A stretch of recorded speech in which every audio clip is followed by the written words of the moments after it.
On pourrait légitimement se demander s'il s'agit du budget d'Ursula von der Leyen, la présidente de la droite européenne, ou bien tout simplement celui de Pedro Sánchez, le Premier ministre socialiste espagnol.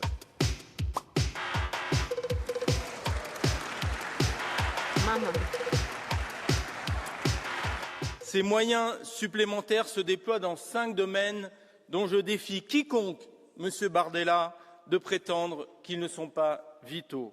Le logement, alors que les loyers ponctionnent désormais la moitié du budget des familles. Les technologies vertes, sans lesquelles l'écologie laissera pour compte les plus modestes. Le digital, à l'heure où les algorithmes prennent le contrôle de nos vies. Le spatial, quand il faut compter sur Starlink pour les renseignements militaires à l'Ukraine. Ou encore la défense, quand Trump lâche l'OTAN.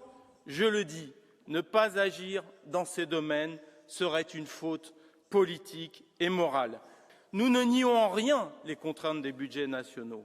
Aussi, nous proposons que la hausse des crédits ne soit pas financée par les budgets des États membres, mais par de nouvelles ressources propres, comme une taxe sur les crypto-monnaies, sur les paris en ligne ou encore sur le numérique. Je finis, Monsieur le Président, pour dire que la balle est dans le camp des chefs d'État et de gouvernement et leur dire l'Europe et les Européens vous regardent, l'histoire vous regarde, soyez à la hauteur. Je vous remercie. Merci beaucoup, chers collègues.